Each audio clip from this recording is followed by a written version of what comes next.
First of all, let me say thanks a lot. I appreciate the opportunity to be here.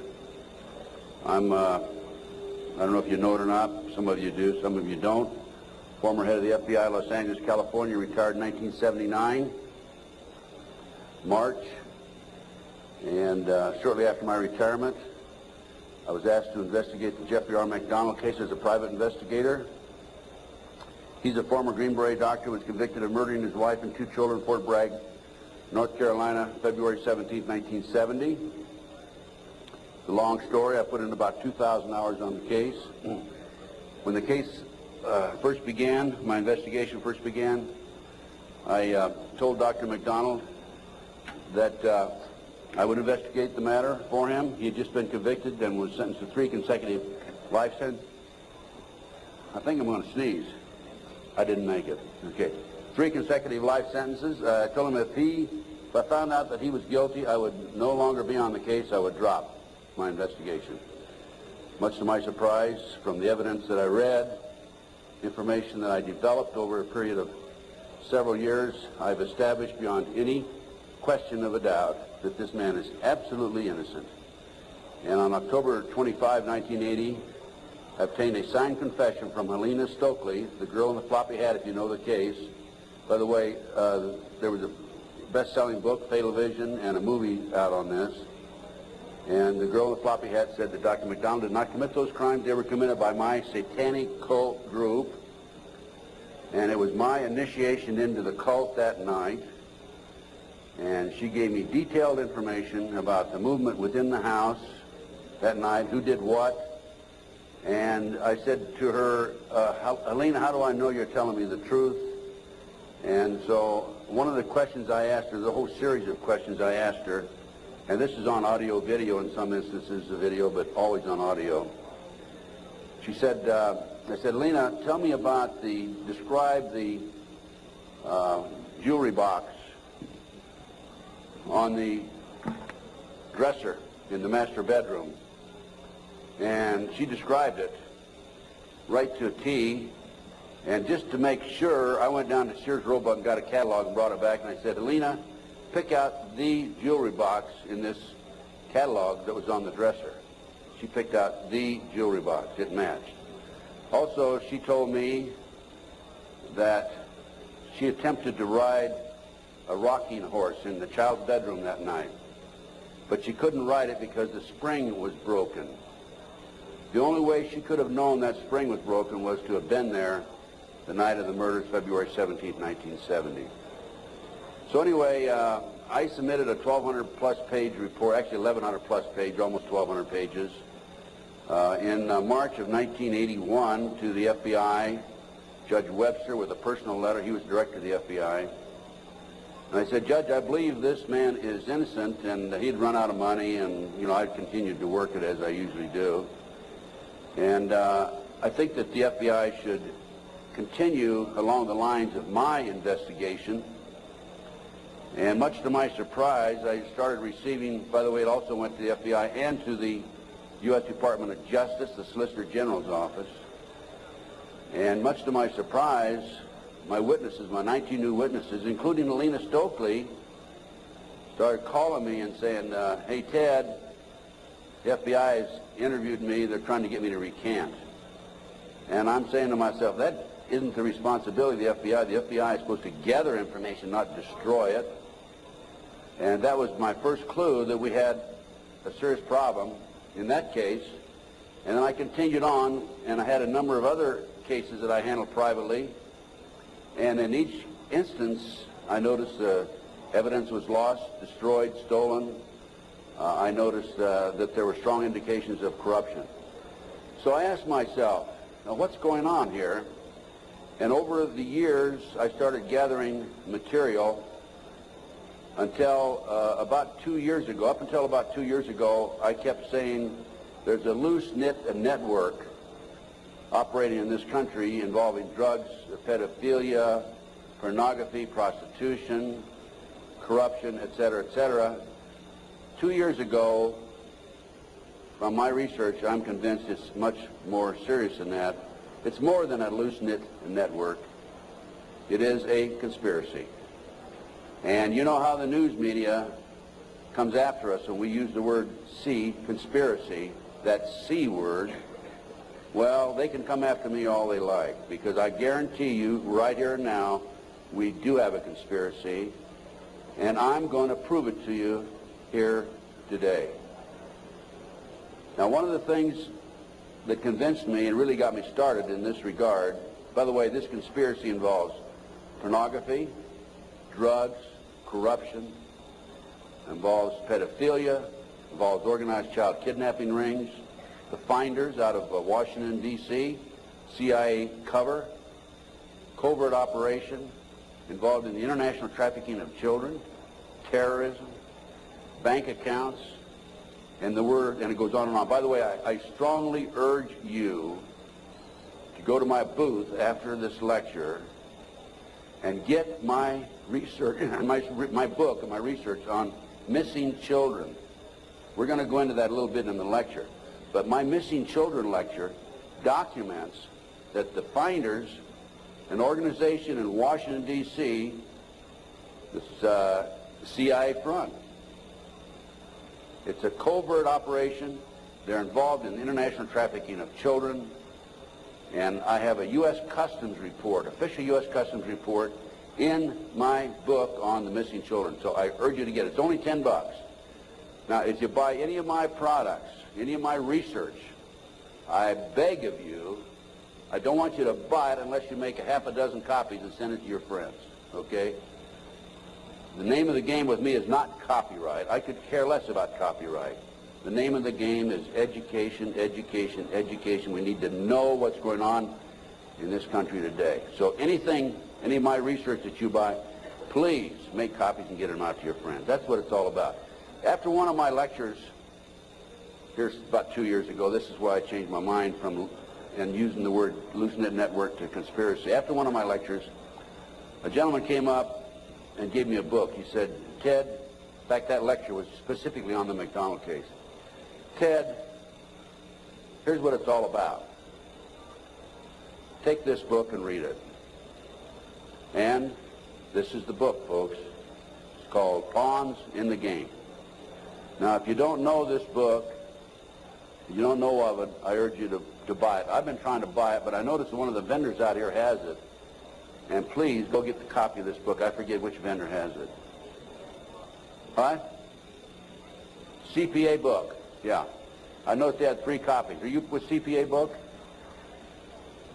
Huh? Richard Flowers is CPA. Richard Flowers. Go get this book when it's over and order some more copies. I'm going to order some myself and start selling them in my flyer.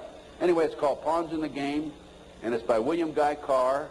William Guy Carr had the same problem I did. He wanted to know what's going on in America and around the world. He was a Canadian, however, and as a result of his research, he wrote this book.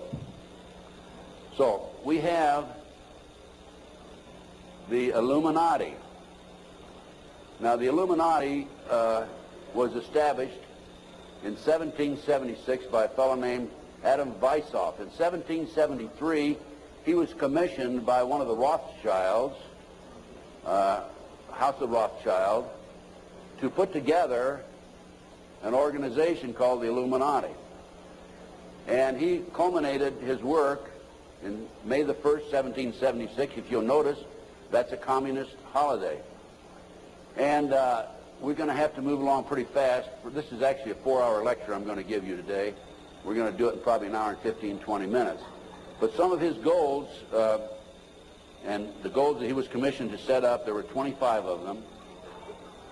And here they are right here. Here's the beginning of it right here. And rather than read each one of them, I'm going to summarize it, okay, because we got a lot of work to get into. Number 1 issue was men are inclined to evil rather than good. Number 2 goal and issue was to preach liberalism. Number 3, use the ideas of freedom to bring about class wars. That's what we're doing today. Number 4, any and all means should be used to reach our goals as they are justified, any and all means. Number 5, their rights lie in force. We're talking about the Illuminati rights lie in force. Number 6, the power of our resources must remain invisible until the very moment when it has gained the strength that no cunning or force can undermine it. And if you will notice, it's been very few people know about the Illuminati, so they have maintained their invisibility until most recently.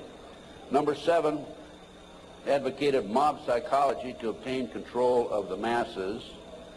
Number 8, use alcohol, drugs, moral corruption, and all forms of vice to systematically corrupt the youth of the nation. I mean, I don't need to document that one. How about South Central LA, CIA drug operations coming in there? How about Mena, Arkansas? Drugs coming into this country, arms and munitions going out. If you don't believe me, talk to Terry Reid, talk to Chip Tatum, talk to some of these other individuals who I know personally know. During the recent, last fall actually, drug hearings by Mr. Arlen Specter, Senator Arlen Specter, one of the big phonies of Washington, D.C., the magic bullet theorist, I watched those hearings, and I couldn't believe the mamby-pamby, weak witnesses he brought forward, people that really had no direct knowledge of the drug operation. And that hearing was about bringing drugs into South Central LA by the CIA. I sent him a list of 16 names of people who had personal, direct knowledge of drugs being brought into this country by the CIA. Never heard another word. None of those people ever appeared as witnesses. I might also mention in Oklahoma City, I sent my report, copy my report back to the committee. I sent them a fax and said I had information which would be vital to your investigation of the Oklahoma City bombing. That report, by the way, is also available to you. I urge you to buy it. Never received a response. Number 9, seize property by any means. We're seeing that on a daily basis. Farmers, businessmen, people who are arrested on nebulous charges, their property's being taken away from them. Here's an example right here. This lady right here, she lost everything. Everything.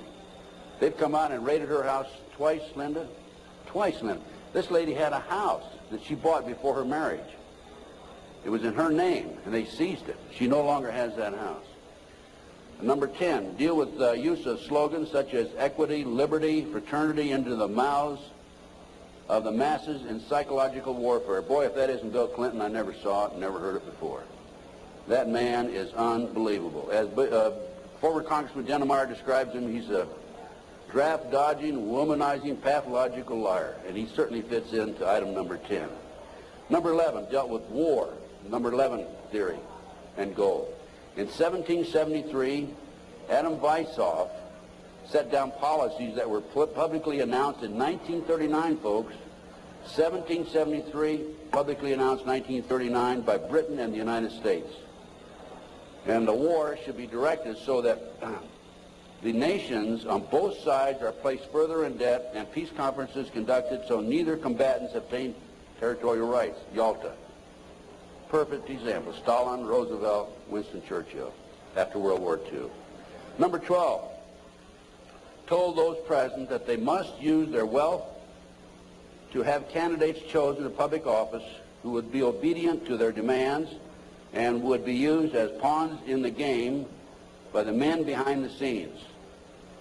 The advisors will have been bred, reared, and trained from childhood to rule the affairs of the world. We have that today without any question, the men behind the scenes. Number 13, control the press. If you heard my lecture yesterday on Oklahoma City, I documented that the mainstream media is being controlled by the big power people, by the phony politicians, by the bureaucrats, without any question about it. Information in the media, I have an itchy nose today. Maybe I'm going to kiss a fool or something, okay? We have a documentation of that, and I have that in some of my lecture material out and also my books. Number 14, their agenteurs will come forward after fomenting traumatic situations and appear to be the saviors of the masses when they are actually interested in just the opposite, the killing of the masses. The riots in Watts, the riots in South Central LA, folks. Number 15, create industrial depression and financial panic, unemployment, hunger, shortage of food. Use this to control the masses or the mobs, and use the mobs to wipe out all those who dare to stand in the way. Well, I'll tell you right now, every expert I've talked to is talking about food shortage. And it's coming, I'm convinced. And we also know about the market crashing here in October. I had a market specialist on my radio talk show, and if you don't listen to my show, I urge you to, because it's a real good, solid education for you. Just this week, George Green, he was also on my show on October the 6th. George told us on October 6th there would be a crash of the market in October. It came. Now he told us this week there will be another crash, and it will drop, he thinks, 2,000 points. So we'll see what happens. I hope it isn't true. Number 15, create industrial depression and financial panics, unemployment. I've already covered that. Number 16, infiltrate into the secret Freemasonry to be used for their purposes. That's been documented many times. Number 17, expound the value of systematic deception. Use high-sounding slogans and phrases and advocate lavish promises to the masses, even though they cannot be kept. Again, Bill Clinton. George Bush was good at that too, by the way. What's the difference between the Republicans and the Democrats high up? None. Zero. You know, Mr. A, who has a booth next to mine, mysterious Mr. A, he talks about subliminal messages. If you look at the logo of the Republican Party, you know the elephant with the 3 stars across the top? Well, if you look at it today compared to 2 years ago, the stars have been inverted. The point used to be at the top 2 years ago. Now the point's at the bottom. Satanic, folks. I can't say for sure, but that's a subliminal message. Inverted stars. Number 18, detail plans for resolution. Discuss the art of street fighting, which is necessary to bring the population to a speedy subjection. Number 19, use their agentures as advisors behind the scenes after wars through secret diplomacy to gain control. Number 20, establish huge monopolies toward world government control. We're seeing that today, the huge monopolies. Number 21, use high taxes and unfair competition to bring about economic ruin by controlling raw materials, organize agitation among the workers, and subsidizing competitors. GATT, NAFTA. Number 22, build up armaments with police and soldiers sufficient to protect our interests. A few years ago, we had 11 federal agencies that were authorized to carry sidearms, firearms. Now we have 39. Number 23, members and leaders of the one world government would be appointed by the director. Okay, Presidential Directive 25 allows the president, by the way, this is classified, secret, not available to the general public, allows and orders that the President of the United States, in the event of a conflict or a crisis in this country, transfers the power, his powers, over to the Secretary General of the United Nations. Number 24, infiltrate into all classes and levels of society, of government, for the purpose of fooling, bemusing, and corrupting the youth members of society by teaching them theories and principles that we know to be false. This is the outcome-based education program being shoved down our throats by the United Nations. Number 25, national and international laws should be used to destroy civilization. There's talk about the world population being decreased to 500 million, the United States population being decreased to 20 million.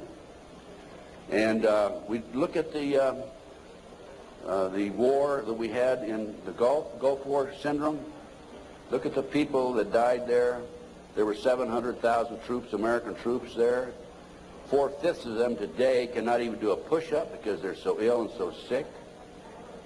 They've been washed out of the service. We have a new army, basically. And the story goes on and on. Okay. What are we talking about here? There's a considerable overlap in the United States from the various groups, organizations, individuals, whatever you want to call it. But one of the driving forces behind this movement, the Illuminati, is the satanic cult movement in this country today. Now, when Alina gave me that signed statement, I said, what in the world is this all about? I don't know anything about Satanism. I heard the word, and that's about it. From the Bible, of course. So I began my little journey forward. And one of the matters that I developed information about was an individual I learned about was Aleister Crowley. He likes to have his name pronounced Crowley to rhyme with holy. And the Satanists today, and for the number of years in the past, have basically used his philosophy and his writings as a guide. And so let's talk about some of his writings and teachings. And here we have Of the Bloody Sacrifice.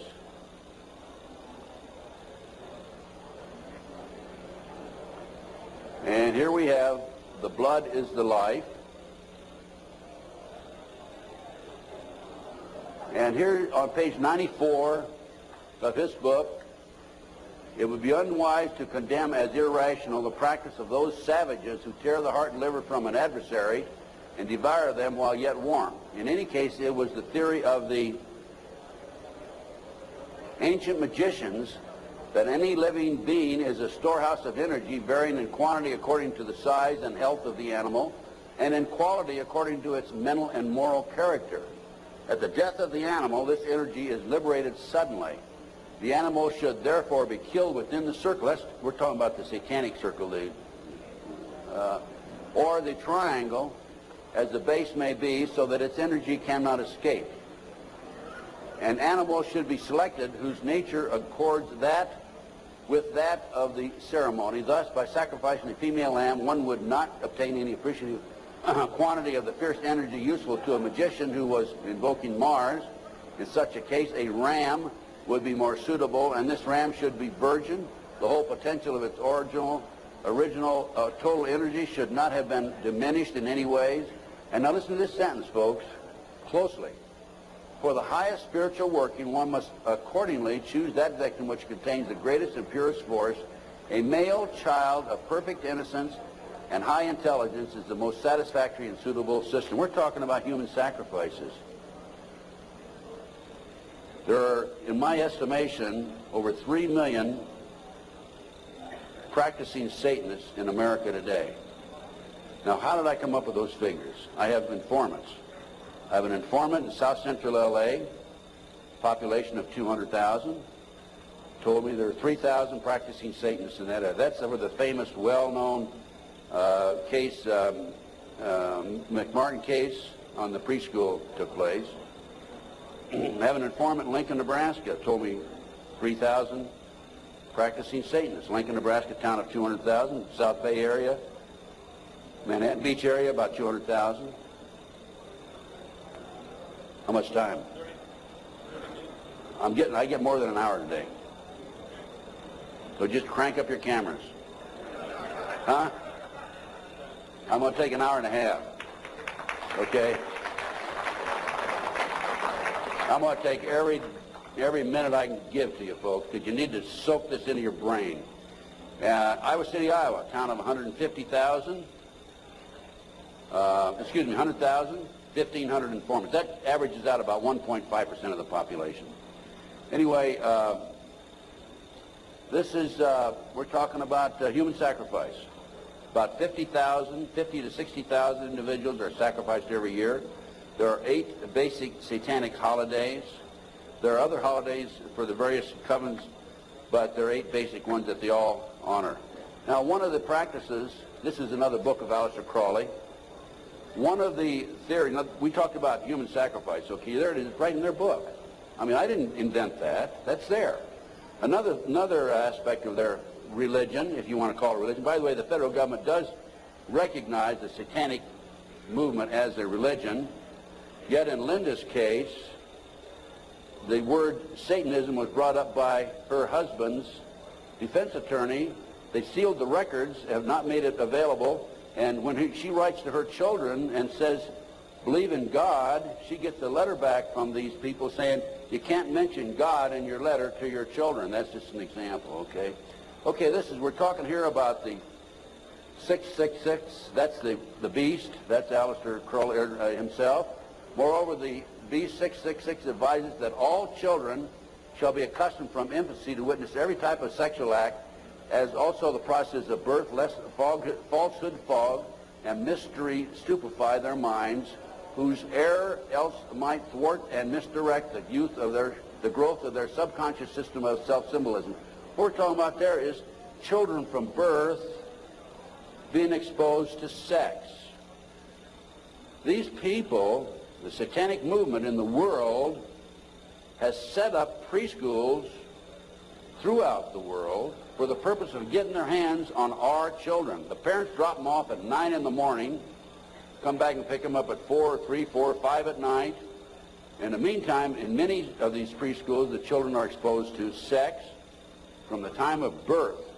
In Linda Wiegand's case, it's exactly what happened. These children have been exposed to sex from the time that her ex-husband got his hands on those babies right up to the present time. And I have a page missing, and I'll have to dig that one up some. I don't know what happened to that page. Maybe the Satanist got it.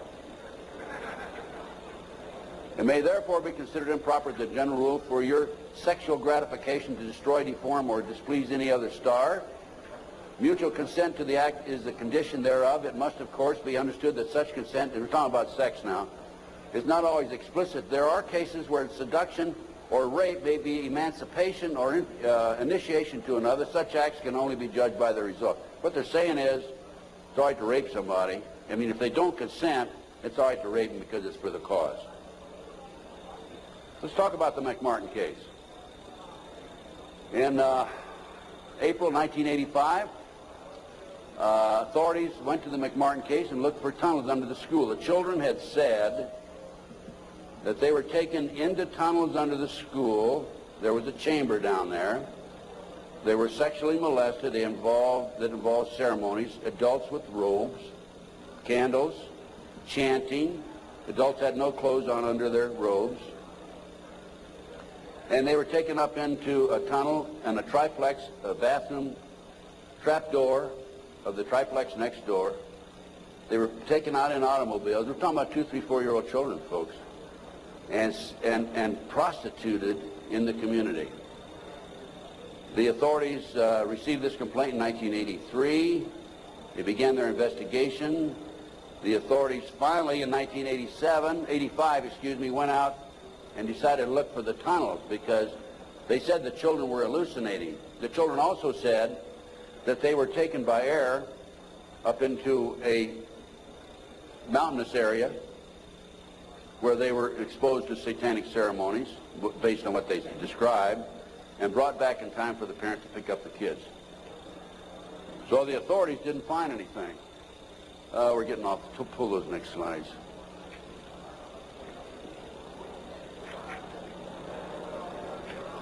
Well, I'll tell you what. In the spring of 1993, I heard that the property of the McMartin School had been sold from the McMartin family to the defense attorney, actually given to him.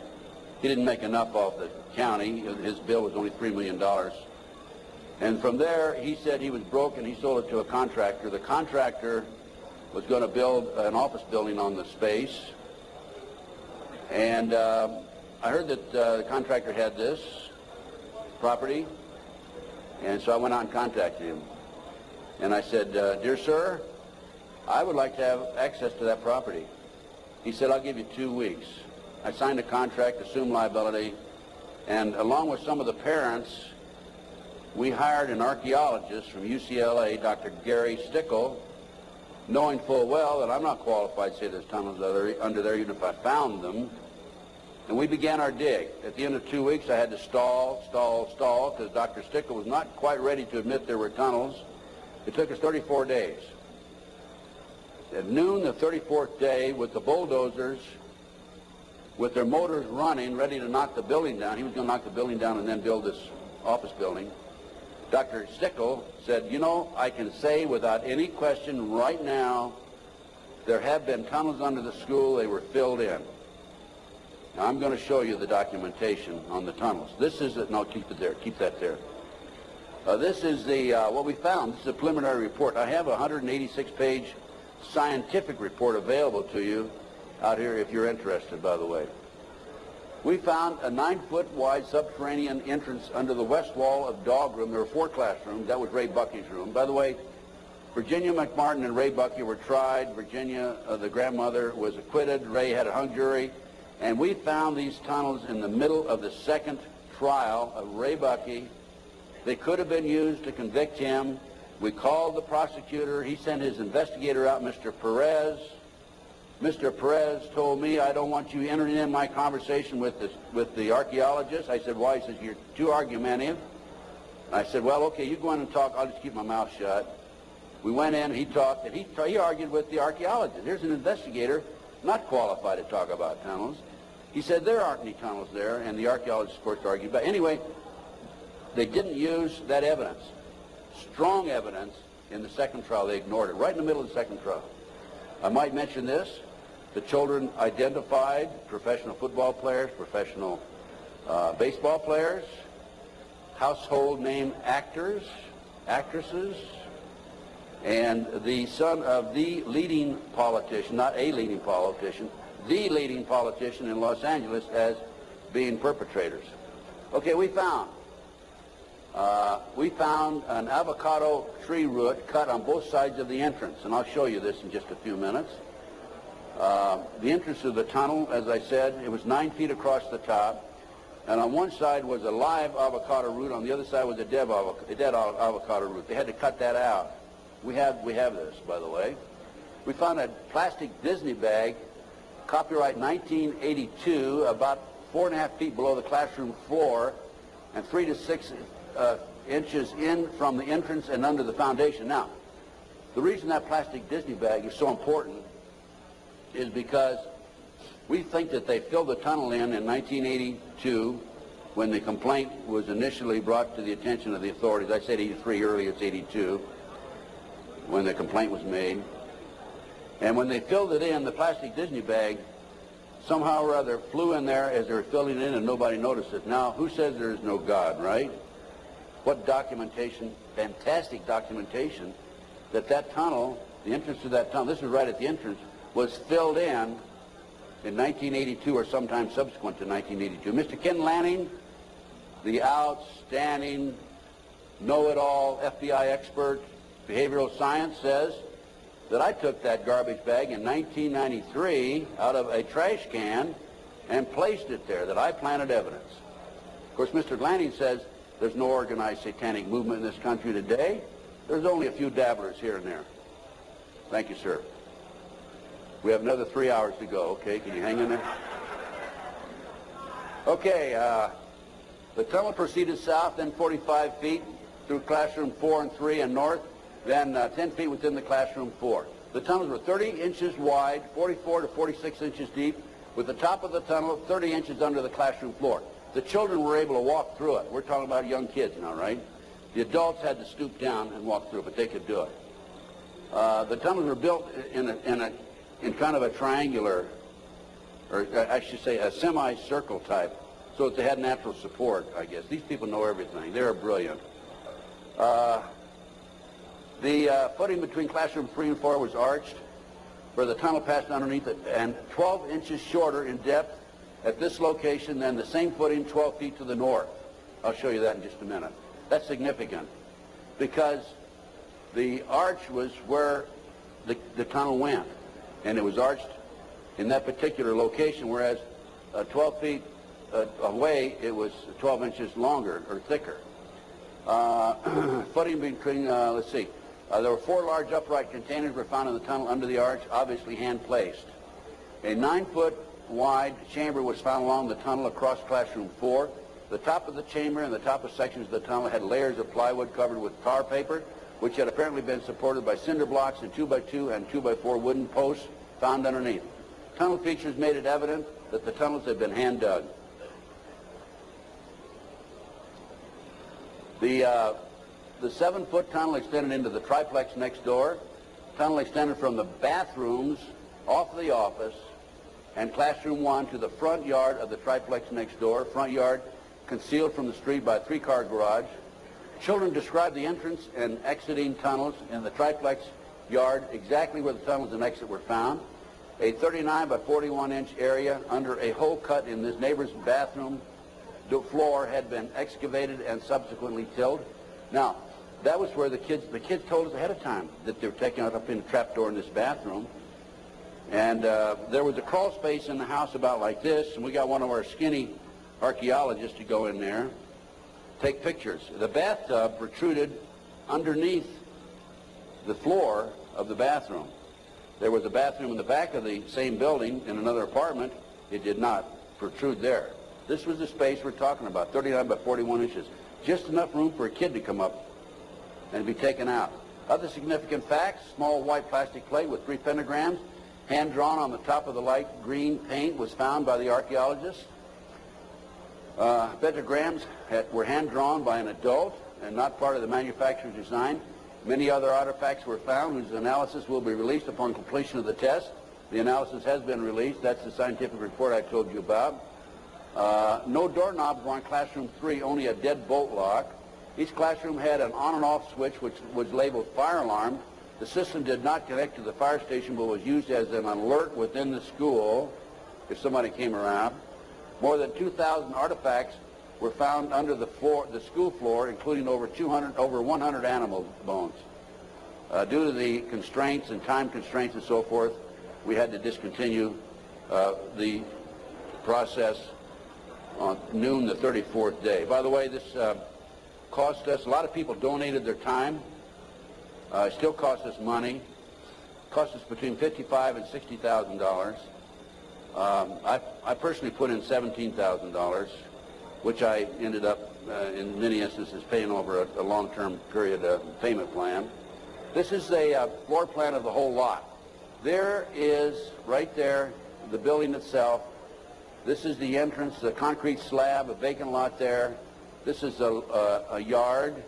And here's the avocado tree we're talking about. And here's the entrance right there. Now here is the tunnel. It came in here, extended here, and here's the chamber across here. We think, but didn't have time to explore this, the tunnel went up here. Now we definitely were able to come up with it here, right here, and it came into the bathroom over here. Okay. There's the entrance. 9 feet across here. I'll show you a diagram in a few minutes. There's the avocado tree. Those roots are live. Over here we had a dead avocado root. Okay, next. There's a plate that was found in the play yard, buried about 6 inches under the sand, with the pentagram on it. That's right. And here's a diagram of the tunnel. This is the entrance of the tunnel. Now that's the floor, the footing for the classroom 4. Here's the plastic Disney bag, was located right there, partially under the footing and partially out. And this AF means artificial fill. And this was the shape of the entrance. Okay.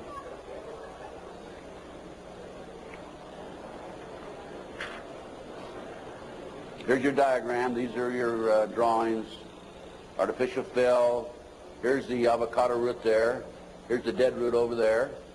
Distance 120 or 21 inches below and 14 inches below the footing. There's the avocado root there, live avocado root. And these are all diagrams by the archaeologists. Good documentation. There's the roots themselves. That shows you the size, 2 centimeters. Next. There's the plastic Disney bag. Turn it over. There's the plastic Disney bag. Disney, classroom 82, 83. Sandwich bag. It was a sandwich bag. This shows the arch of the tunnel. Now, the school was built in 1966, which means the foundation was laid then. And here's your arch. And this is from classroom 4 here into classroom 3 over here. And it was 12 inches higher over to the left. Go ahead. There's yours truly looking up. This was in classroom 4, as I recall, and this is where the tunnel extended, right along here. Now, the reason the tunnel's been filled in, you have to understand that, and the reason the archaeologists could say that they were filled in is because the texture of the dirt that had been filled in was different than the natural texture. Okay. Just turn it off for a minute. In addition to the tunnels, I developed information that an abandoned satanic site was in Crestline, California. Crestline, California is in the mountains. The kids said, remember a few minutes ago, they were flown by jet, or flown, they didn't say jet, into the mountains. There's an airport 10 minutes from the McMartin Preschool. It's Hawthorne Airport. There's a landing strip in Crestline. I heard about this abandoned satanic site, and I went up to the site, took pictures. And this is what by the way, before I go on with this, I called the prosecutor in the McMartin case. And I told her, hey, I think I know where the children were taken. If they weren't, it's certainly worth looking at. And I will be glad to make this information available to you. And if you want to have the children go up and look at this abandoned satanic site, we can. She said, we're not interested. They weren't interested in hardcore evidence, the tunnel. They weren't interested in this abandoned satanic site. Go ahead. This is what we found. 666, one of the satanic signs. That's a stone on the site. The house was had been up here. The day after the McMartin case broke in the news, the house burned to the ground. And it was here. The street's on the other side of the hill. You cannot see the site, this area down in here, from the street. You have to go in, would have to go in through the house and come down. And this, you can see it's quite elaborate. There's my associate, Judy Hansen, who works with me in L.A. And next. This is looking at the opposite direction of the picture we just took. And you can see there's San Bernardino down in there. And you can see that on the side of a mountain like that, nobody's going to find it unless you fly over with a helicopter. That's probably an altar, flattened stone. Also an altar, another altar that had been broken. This is, of course, you recognize the star. Now, this is a satanic symbol. Put the next one up. Hold the first one. There it is right there. Put the first one back on. Now overlay them. Turn it around that way. Okay, any question about that, folks? No. Well, let's read what that says.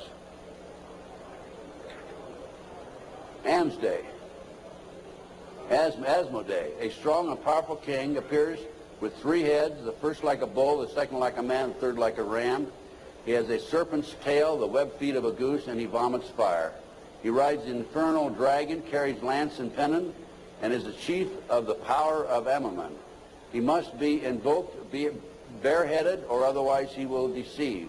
He gives the ring of virtues, teaches arithmetic, geometry, and other handicrafts, answers all questions, makes men invisible, indicates the place of concealed treasures, and guards them if within the domain of the Amaman.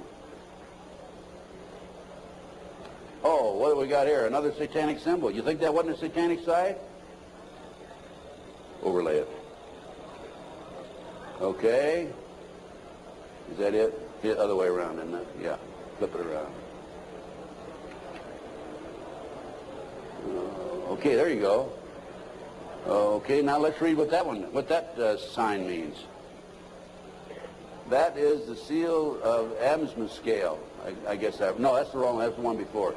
Belial, a mighty king, created next after Lucifer, appears in the form of a beautiful angel seated in a chariot of fire and speaking with a pleasant voice.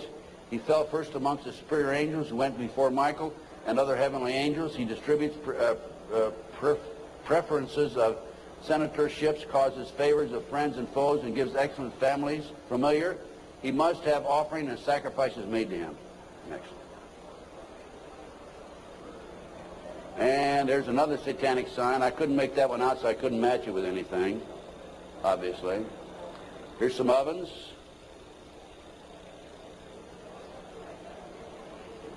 That was a large circle with a number of signs in it, a lot of writing.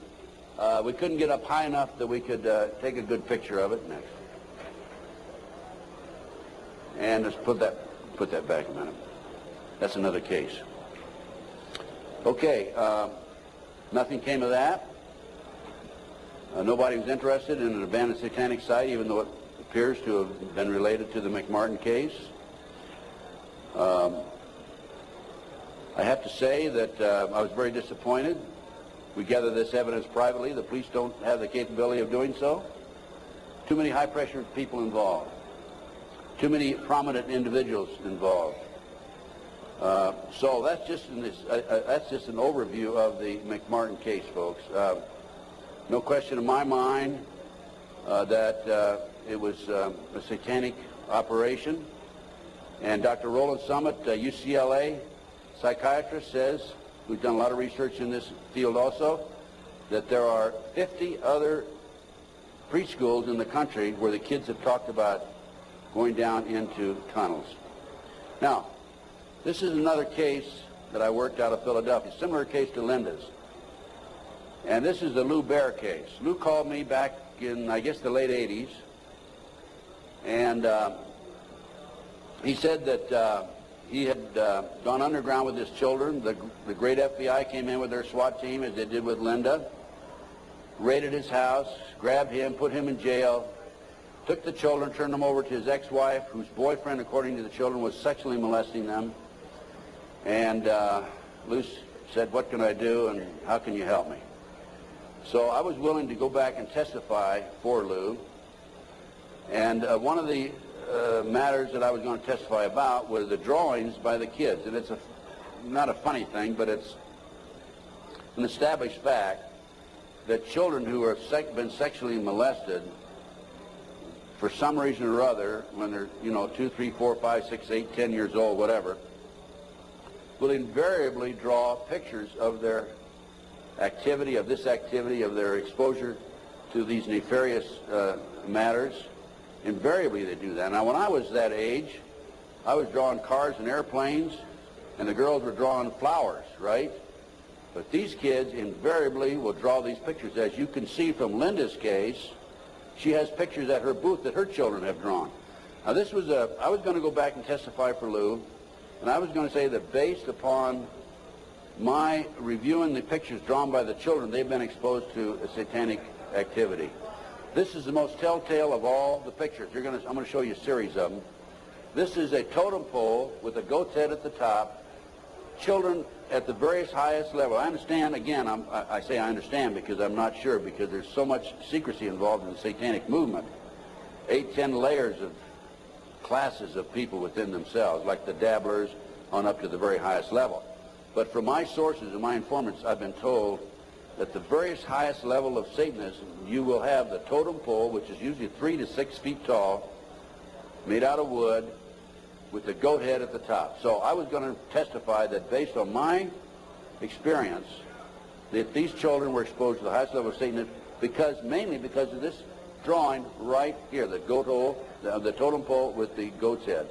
The judge would not allow me on the witness stand. I flew all the way to Philadelphia from Los Angeles, wouldn't allow me to testify. These are some of the other drawings. This is a body on a slab, undoubtedly an altar where they sacrificing blood, the genitals, and let me mention this also, children who have never been sexually molested in a recent study, not a recent study, a study back about 7 or 8 years ago, children who have never been sexually molested do not draw the genitals. Children who have been sexually molested, a high percentage of them draw the genitals, and so children who have been ritualistically sexually molested, a higher percentage will draw the genitals. Little Matt Bear drew a picture of people, a fire, baby being thrown in the fire, human sacrifice, obviously. An altar, bone, liver, blood, kitty. And another ritual ceremony. Here's trees, people, fire.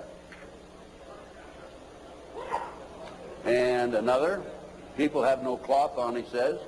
Table, knife, devil.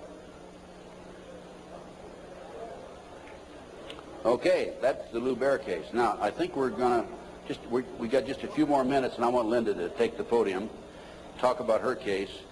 But I'm going to run through these next slides real fast, Linda. 100,000 children disappear every year per Reader's Digest, July 1982. Next. This is the official U.S. Customs report that establishes the great CIA, under the name Finders, a covert operation, is involved in the international trafficking of children. It's about 9 or 10 pages long.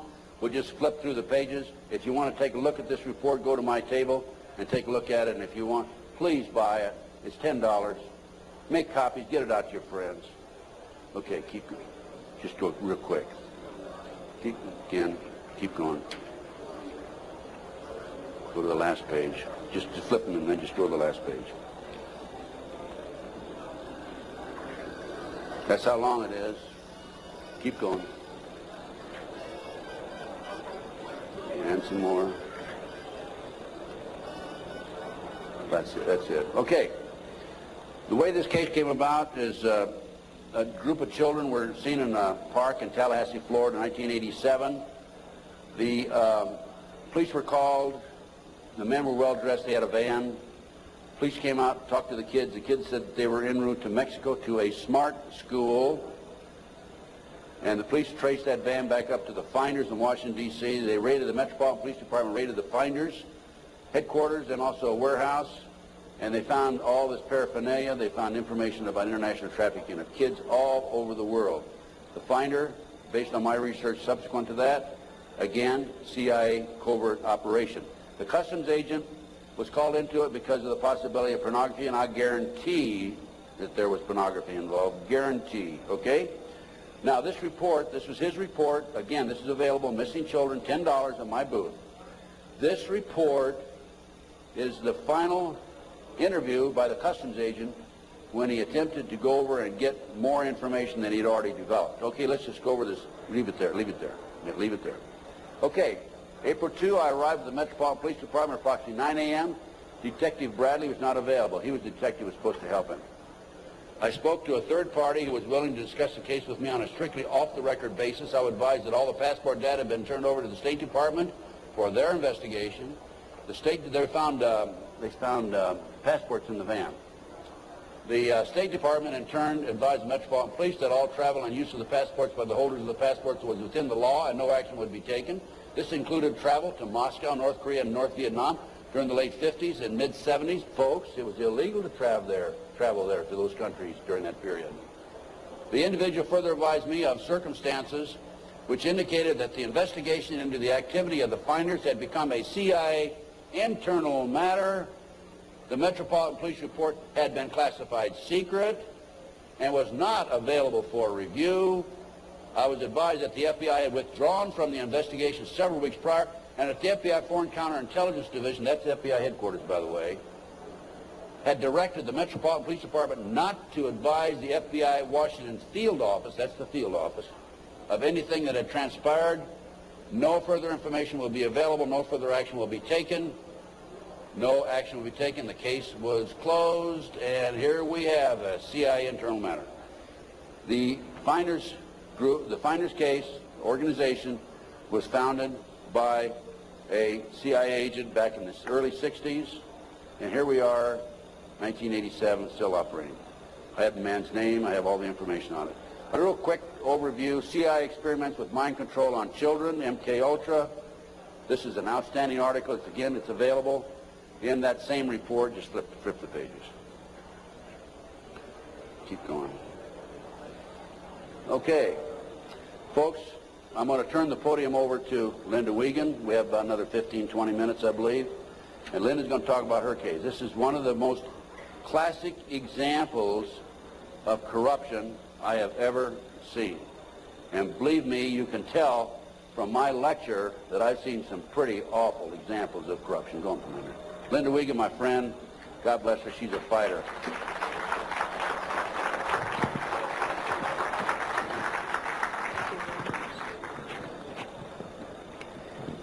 Thanks.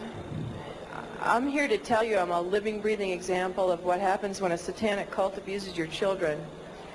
And sometimes I put slides above the abuse, but after seeing the slides of the children this morning, I think you understand what this is about. And there's pictures over at the booth right out here.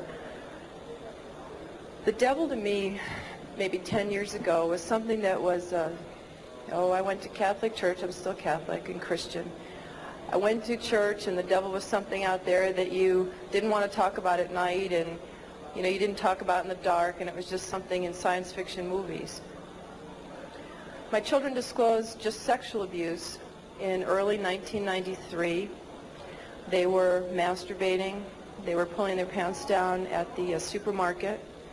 They started having oral sex with my St. Bernard, inserting pens and pencils into the dog's rectum. The behavior got worse and worse and worse. I woke up one morning. I don't usually talk about this stuff. I woke up one morning to the bread, the butcher block that you cut bread on, because I'm a vegetarian, so it wasn't a butcher block. And there was a huge bread knife in the middle of the butcher block with a big pool of ketchup in the middle of it. And that was on my kitchen table. And I said to my children, what is this? Who did this? What does this mean? And my son John said, Mom, this is some of the things that we have to see and that have been done to us. I knew I had a big, big problem, and I had no idea what it was called. I called all over the country. I had children's drawings for the police. My husband was under arrest for sodomy and oral sex with my children. And I had all kinds of drawings that had circles and people with, there was black candles always in the middle of these tables, and all this oral and anal sex pictures. And I went to the Catholic Church and I said, I don't know what this is, but it seems to me these drawings are significant. There are all kinds of symbols I don't understand, and devil heads and goat's heads, and I had no idea I did not know what satanic ritual abuse was. The church asked me if I ever had a psychiatric exam. And I said, actually, I'm completely sane. I just know that there's symbols in these pictures. No one would help me. Even though there was a prosecution going on, they said if you ever bring up satanic ritual abuse, your credibility is lost and you'll just be a kook and it doesn't exist and it's not organized in America. Just focus on child sexual abuse. So I took my children to a child sexual abuse hospital. And while they were being treated, and I had legal custody of my children, and my husband and his lawyers and the judge found out my children were in an expert hospital, they confiscated my house, everything I've ever owned, from my baby pictures to my clothes. I walked away with literally the clothes we had on our backs. Took my cars, my federal post office box mail, my income, my assets. I lost everything by taking my children to an expert on child abuse. It was trying to stop me from what my children could disclose from being uncovered, to try and just break that we had no assets to have my children have medical attention. The children being treated for sexual abuse, and I had provided all the documentation. And one day the doctor said to me, I need you to come into my office. She said, this is a classic case of SRA. I had no idea. I mean, SRA, is that like an Irish Republican Army thing? I don't know what SRA is. She said, satanic ritual abuse. And she showed me the drawings that the children were doing in her office, and they were of blood sacrifice, of people cutting their arms and dripping blood in chalices, of chalices with devil heads, and on and on and on. It includes group sex. It includes children being killed. And I remember I just felt like my guts were just punched out of my body. I did not know what to do. I didn't know where to go.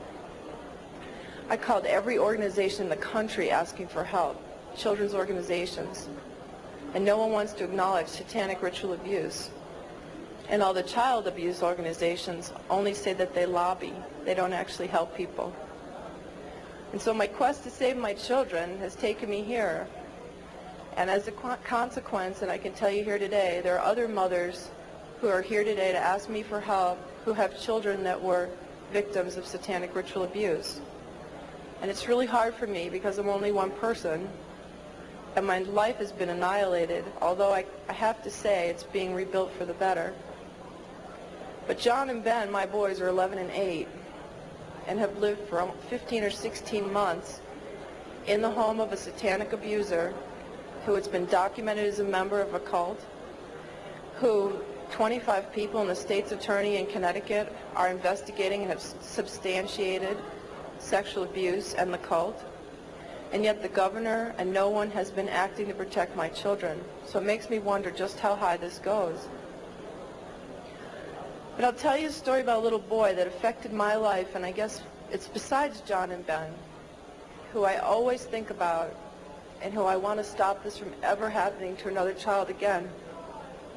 I heard a story about a little 8-year-old boy. His mom had taken him to protect him, and they were found. And I had been underground for 3 years, by the way. The mother and this little boy were found. The little boy was taken to a basement. He was crucified alive. First he was skinned. When they torture the children, it causes a physical reaction of the endomorphins in your body to just increase because of the terror and the pain. So when the Satanists drink the blood, they actually get like a chemical, a high, like a drug high from the blood of a tortured victim. And this little boy was found in the basement dead, with no blood, skinned alive and crucified.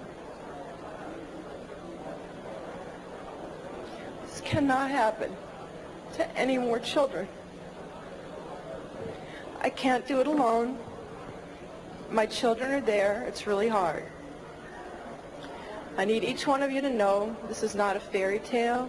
This is not something out of science fiction. I was a mom who ran a charity and baked oatmeal cookies for my kids. And because my children are victims, I have to stand here and I have to tell you these horrible stories. And I could tell them all day and all night, because both Ted and I get letters and calls for people begging for help all over the country right now. And the only way we can help them is to help save John and Ben first, set the precedence. We will not tolerate this anymore, not only to the children, but to our own lives. And we will not tolerate this. We must stand together. And I ask you to please, especially prayer and donations and letters, and help me save John and Ben. And then the rest of us are forming a task force to go around the country and start saving everybody else. Thank you very much.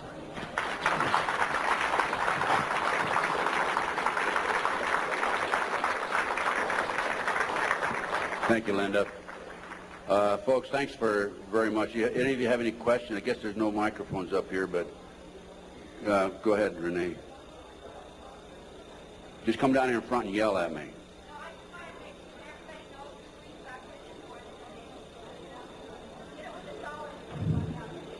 It's immediately behind this curtain on the left, and if you can just go put a few dollars in the basket there, it'll help. What we have now is we have a team of investigators organized in Connecticut. Many of them are working on a voluntary basis. Some are charging a minimal amount, the discount rate. We have attorney fees. We have filing fees to file the civil rights federal violation case against the 4 judges. And the state of Connecticut, which was filed here about 10 days ago, cost us $1,000. We served the 4 judges, 2 attorneys, and the governor with letters just about 2 days ago telling them unless they release the oldest boy back to Linda. By the way, this boy is not the biological son of the ex-husband. He never adopted this child. Unless they release this child back, we're going to file criminal felony charges against the judges and the governor and others in the state of Connecticut. And we're not kidding. We're going to do it, okay?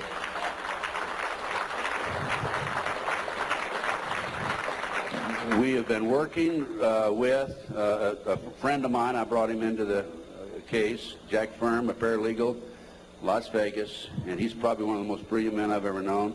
He's doing circles around these attorneys who have taken thousands of dollars, by the way, and he is really responsible for what's happening today more than anybody else. We're all a team, but still he's the one main man in the arena as far as the law is concerned. Any other questions that we have? Yes, come on up to the microphone, please. Come to the microphone, because they need to get this recorded. We listen to your stories, and we wonder if this happens to us or our family or anything. Where would you go, and who would you go to? You quit the FBI. Terry Reid quit. And you implied that the governor, right on down, and, you know, the president and all are crooked at the dog's hind leg. Who would you talk to if you had a problem tomorrow? Who would you talk to if you had a problem tomorrow? Give me a call. I'll help as best I can. I have a network of people that can probably help you. I've had a number of people contact me over the last several years, and I refer them to other experts. And we'll have to take each case at a time, but if we can help you, just give us a call. I have a flyer out here. It's got my phone number on it. No, I'm referring to something happens here in Denver. I need help. Do I call the police? Do I call the governor? Who do I call? If they're all crooked, as you implied, and I believe you, you go to them and they draw a line and say, we're not going to investigate. What do you do? Well, that's why I'm saying call me, because we have the network of people, and we're in the process of forming a foundation, and we're going to be seeking some money to finance it. And as Linda said, we're going to have a task force that will go around the country and handle these problems. Probably going to be busier than the one-armed paper hanger, but just give us a call. We'll do what we can to help you. We'll try to help you. Can you go to the police? Yes, go to the police. Make a matter of record. What I suggest you do with the police is go talk to them personally, and then go back and write a letter, confirm your conversation, send it registered mail so you have it on record. Anybody you talk to in these type cases, make sure you have it a matter of record. Certified mail. Yes, question.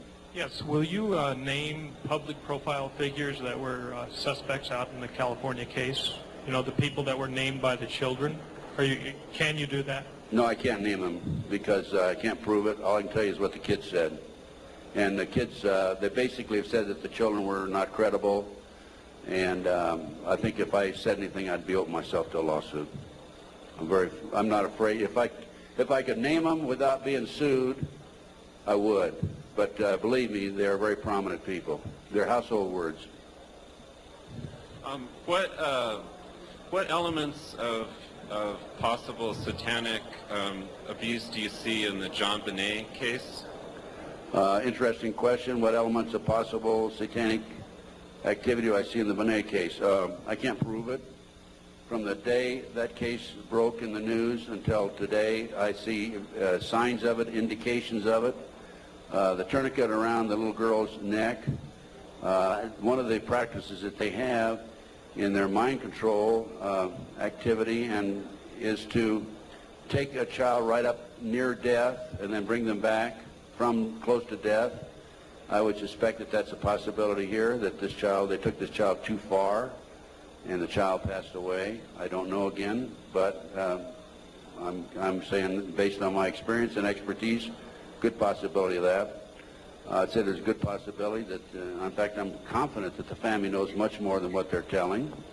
The fact that they were not cooperative for a number of months would indicate that. My instincts tell me that. I would have to say she was probably a victim of a pedophile operation or a pedophile ring, which dovetails into Satanism and cult activity. Any other questions? Well, thanks, folks. I enjoyed appearing before you, and I hope you learned something. Go buy some of my research and make copies and pass it out. Education.